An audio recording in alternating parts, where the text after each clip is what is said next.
ఈ సెషన్లో మనం కంప్యూటర్ లాంగ్వేజెస్ యొక్క జనరేషన్స్ గురించి చూద్దాం.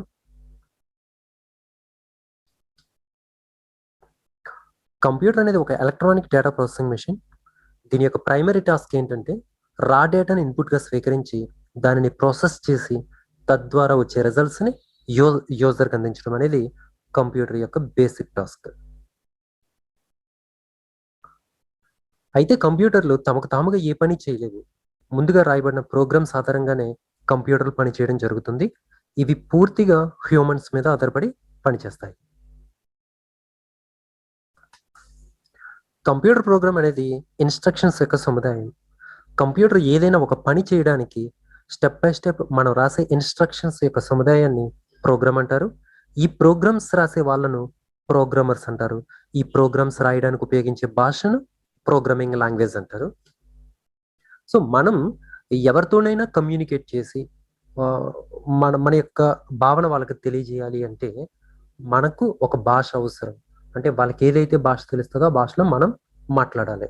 సో మనం ఏ విధంగా మరొకరితో మాట్లాడడానికి భాష అనేది అవసరం అవుతుందో అదే విధంగా కంప్యూటర్తో కమ్యూనికేట్ చేసి మనకు కావాల్సిన టాస్క్ని ఎగ్జిక్యూట్ చేయాలంటే అక్కడ కూడా ఒక లాంగ్వేజ్ అవసరం అవుతుంది. అంటే కంప్యూటర్ తెలిసిన లాంగ్వేజ్ని మనం నేర్చుకుంటే మనం కంప్యూటర్తో కమ్యూనికేట్ చేయొచ్చు.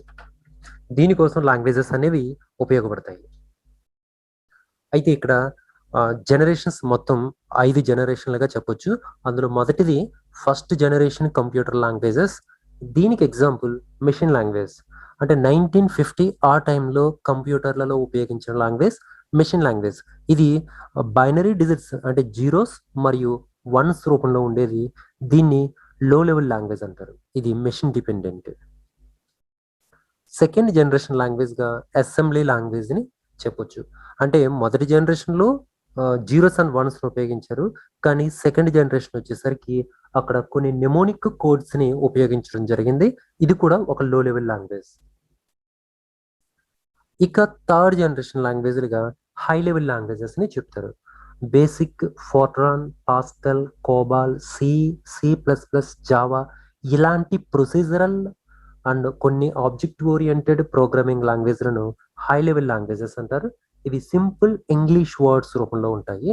ఇవి థర్డ్ జనరేషన్ లాంగ్వేజెస్. ఇక ఫోర్త్ జనరేషన్ లాంగ్వేజెస్ని వెరీ హై లెవెల్ లాంగ్వేజెస్ అంటారు. ఉదాహరణకు ఎస్క్యూఎల్ మొదలైనవి, పెర్ల్, పైథాన్, రూబీ, ఎస్క్యూఎల్ మొదలైనవన్నీ వెరీ హై లెవెల్ లాంగ్వేజ్ల కేటగిరీలోకి వస్తాయి. వీటిని 4GL లాంగ్వేజెస్ అంటారు. అంటే ఫోర్త్ జనరేషన్ లాంగ్వేజెస్ అంటారు. అంటే ఇక్కడ థర్డ్ జనరేషన్లో లాగా ఇక్కడ ఎక్కువ ప్రొసీజర్ రాయాల్సిన అవసరం లేదు. జస్ట్ చిన్న చిన్న క్వెరీస్ రూపంలో మనం రిజల్ట్స్ని పొందగలం. వీటిని వెరీ హై లెవెల్ లాంగ్వేజెస్ అంటారు. ఇది ఫోర్త్ జనరేషన్ లాంగ్వేజెస్. నెక్స్ట్ చివరిగా fifth generation languages. Artificial intelligence యొక్క డెవలప్మెంట్ కోసం ఉపయోగించే లాంగ్వేజ్లను ఫిఫ్త్ జనరేషన్ లాంగ్వేజెస్ అంటారు. ఉదాహరణకు ప్రోలాగ్, OPS5 అండ్ మెర్క్యూరీ మొదలగునవి ఫిఫ్త్ జనరేషన్ లాంగ్వేజెస్. ఇక ఇప్పుడు ఫస్ట్ జనరేషన్ లాంగ్వేజ్ గురించి చూద్దాం. మెషిన్ లాంగ్వేజ్ అనేది ఫస్ట్ జనరేషన్ లాంగ్వేజ్. దీన్ని లోయెస్ట్ లెవెల్ ప్రోగ్రామింగ్ లాంగ్వేజ్గా పిలుస్తారు. కంప్యూటర్కు అర్థమయ్యే ఒకే ఒక లాంగ్వేజ్ మెషిన్ లాంగ్వేజ్. అంటే ఇప్పుడు కూడా ప్రతి కంప్యూటర్కి అర్థమయ్యే లాంగ్వేజ్ మెషిన్ లాంగ్వేజ్. అంటే మనం ఏ లాంగ్వేజ్లో ప్రోగ్రామ్ రాసినా finally it should be converted in to the machine language.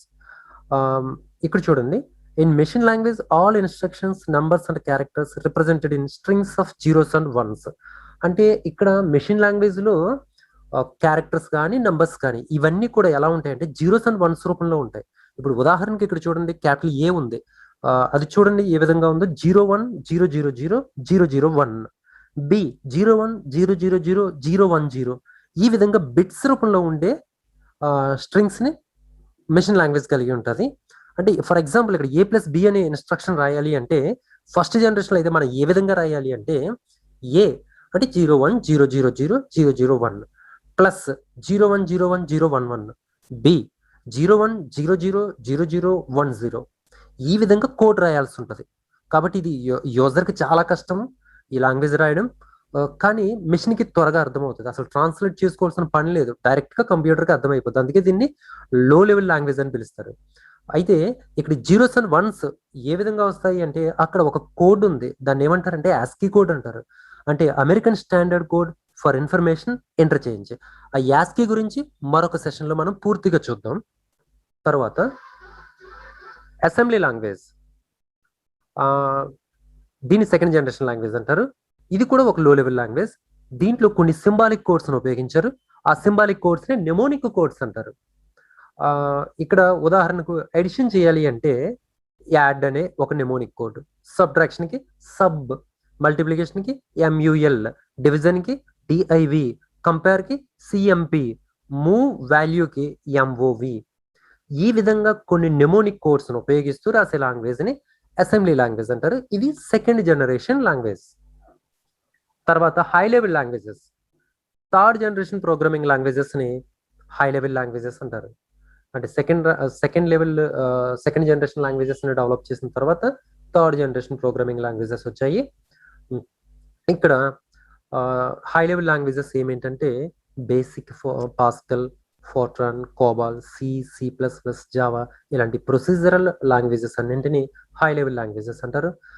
ఇక్కడ కొన్ని అడ్వాంటేజెస్ ఉన్నాయి చూడండి. The code is machine independent. It is easy to learn and use the language. It is easy to maintain the code. It is easy to detect and correct errors. It is easy to document and understand the code. Second జనరేషన్తో పోల్చుకున్నట్లయితే ఈ language నేర్చుకోవడం easy, coding రాయడం easy, ఇందులో ఎర్రర్స్ని కనిపెట్టి సరి చేయడం కూడా చాలా ఈజీగా జరుగుతాయి.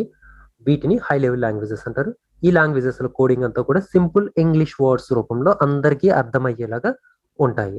C++, జావా మొదలైనవన్నీ హై లెవెల్ లాంగ్వేజెస్ కి ఎగ్జాంపుల్స్. ఇక వెరీ హై లెవెల్ లాంగ్వేజెస్, వీటిని ఫోర్త్ జనరేషన్ లాంగ్వేజెస్ అంటారు. దీని యందు పూర్తి కోడ్ రాయాల్సిన అవసరం లేదు. వీటిని నాన్ ప్రొసీజరల్ లాంగ్వేజెస్ అంటారు.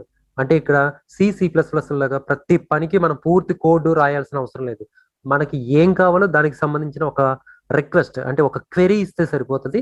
మనకు కావాల్సిన రిజల్ట్స్ స్క్రీన్ మీద డిస్ప్లే అవుతాయి. కానీ అవి ఎలా డిస్ప్లే అవ్వాలి అనే దానికి మనం కోడ్ రాయాల్సిన అవసరం లేదు. మనకి ఏం కావాలనే దానికి కోడ్ ఇస్తాం, అది ఎలా జరగాలి అనే దానికి కోడ్ రాయము. అందుకే వీటిని నాన్ ప్రొసీజరల్ లాంగ్వేజెస్ అని పిలుస్తారు.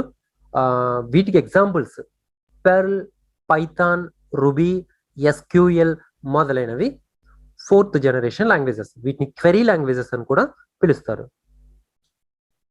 ఇక ఫిఫ్త్ జనరేషన్, దీని యొక్క స్పెషల్ ఫీచర్ ఏంటో అందరికీ తెలుసు.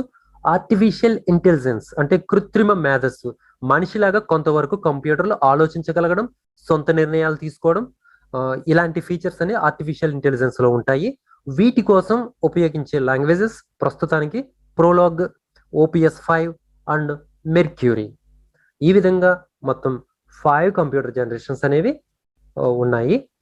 మరలా ఒకసారి చూద్దాం. ఇది ఫస్ట్ జనరేషన్. ఈ విధంగా బిట్స్ రూపంలో ఇందులో డేటా ఉండడం జరుగుతుంది. దీన్ని మెషిన్ లాంగ్వేజ్ అంటారు. ఇది లో లెవెల్ లాంగ్వేజ్, మెషిన్ డిపెండెంట్. ఇందులో 0s and 1s అనేవి ఉంటాయి. ఇక సెకండ్ జనరేషన్, దీంట్లో నెమోనిక్ కోడ్స్ను ఉపయోగించారు. ఇది అసెంబ్లీ లాంగ్వేజ్, దీంట్లో నెమోనిక్ కోడ్స్ను ఉపయోగించారు. ఇది కూడా లో లెవెల్ లాంగ్వేజ్, ఇది కూడా మెషిన్ డిపెండెంట్. తర్వాత third generation languages COBOL, C++, Java మొదలైన procedural and object oriented programming లాంగ్వేజ్లను థర్డ్ జనరేషన్ లాంగ్వేజ్లుగా చెప్పొచ్చు. ఈ విధంగా దీంట్లో కోడ్ అనేది ఉంటుంది. ఇది యూజర్స్కి త్వరగా అర్థమవుతుంది, సింపుల్ ఇంగ్లీష్ వర్డ్స్ రూపంలో ఉంటుంది ఇది. ఇక ఫోర్త్ జనరేషన్ కంప్యూటర్ లాంగ్వేజెస్, వీటిని very high level programming languages అంటారు, నాన్ ప్రొసీజరల్ లాంగ్వేజెస్ అంటారు, స్క్రిప్టింగ్ లాంగ్వేజెస్ అంటారు. వీటికి ఉదాహరణ పెర్ల్, పైథాన్, SQL మొదలైనవి. అక్కడ నేను ప్రతిదానికి ఒక కోడ్ అనేది ఇవ్వడం జరిగింది. అంటే ఆ లాంగ్వేజెస్ లో కోడ్ ఏ విధంగా ఉంటుందో పైన ఎగ్జాంపుల్ కూడా ఇచ్చాను, మీరు దాన్ని గమనించవచ్చు. ఇక ఫైనల్ గా fifth generation languages, artificial intelligence యొక్క రీసెర్చ్ కోసం ఉపయోగించే లాంగ్వేజెస్ ని fifth generation computer programming languages అంటారు.